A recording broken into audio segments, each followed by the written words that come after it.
This might be surprising, but Venezuela was not always in such deep poverty that they could not produce anything. They actually used to produce some pretty quality ammo. All right, here I have two clips of Venezuelan CAVM ammo. So let's see how it does.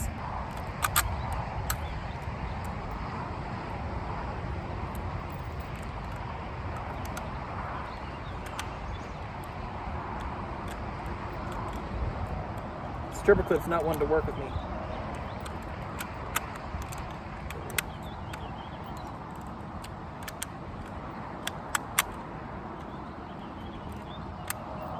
I love stripper clips, but I would not want to use them if I was fighting a war. Although they are pretty useful for lots of other things.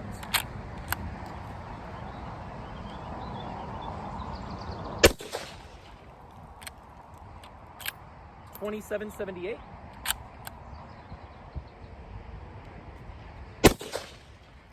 $27.89.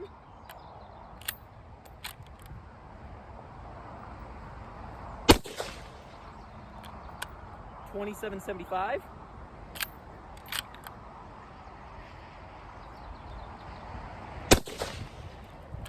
$27.81.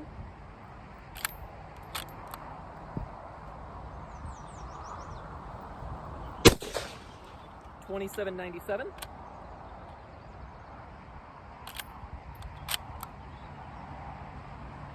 Sorry, that's $27.93, not $27.97. $27.65. $27.88.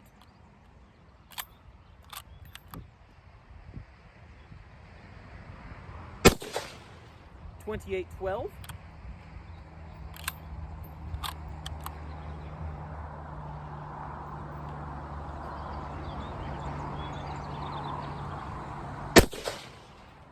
$27.79. You saw our time on the range. The velocity low was 2,765, and the velocity high was 2,812. That leads to a total spread of 47 grains from the lowest one to the highest one, and an average of 2,784.4 grains. All of these rounds fired correctly, which is exactly what you would expect from boxer-primed ammo from the 1990s. This may be one of the coolest ammo boxes I've ever seen. This is Venezuelan 7.62x51 ammo. So it has this Venezuelan logo in the front where it's Venezuela inside of a gear and then with a flaming torch on the top. It's a cool logo. It doesn't have any markings on these three sides of the package. This one has 15th of November, 1990. And then and then the backside. The backside is, and it is the Company Venezuela Industrial Military, CAVM, Fábrica de Municiones, so ammunition factory, and 20 cartridges, caliber 7.62x51. It also has the lot, and then HON Venezuela. Open one of these up. Has two more markings right there. You can see a 95, and then some more numbers right there. And these rounds are marked CAVM and then 90. So the Venezuelan factory and then the date. I pulled some bullets. Our bullet weight low was 143.2. Our bullet high was 145.6. That leads to a total spread of 2.6 grains from the lowest round to the highest round, which is a little bit wider than some of our others, like from our 8mm Mauser series. However, nothing too crazy, and an average of 143.9 grains. Light ball 7.62 ammo can range anywhere from about 144 grains to around 150 grains, so this is on the lower end of that, but it's just barely below that typical margin. Here are the bullets for the CAVM Venezuelan ammo. These have a copper jacket and a lead core, so they do not attract a magnet. And one other thing I want to point out first is that there is this black sealant on them. Now, this is kind of annoying for me because the black sealant, one, the powder gets stuck in it, and two, it makes the bullets harder to pull out.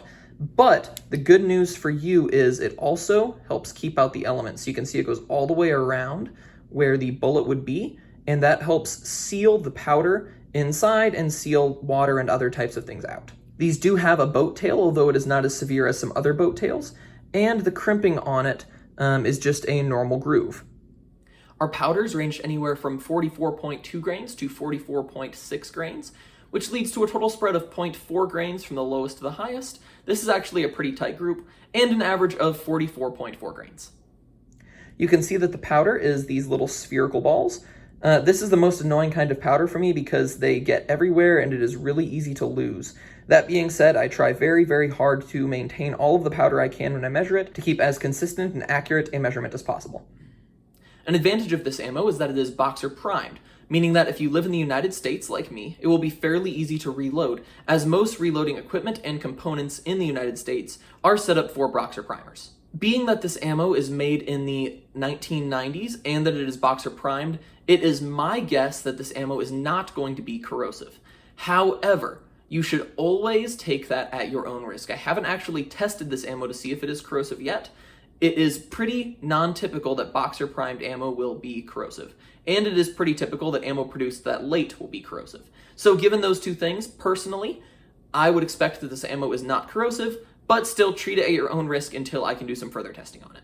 So all of that being said, I would highly recommend this ammo. The velocity was good. The Boxer primer and brass case means that this ammo will be quite easy for you to reload if that is something that you can do. And if you don't reload it, you can always save the brass and give it to somebody who does not. Although the bullet weight was a little lighter, I don't think that's going to actually cause any problems. And all of these rounds fired reliably. Again, another thing you should expect with modern Boxer ammo.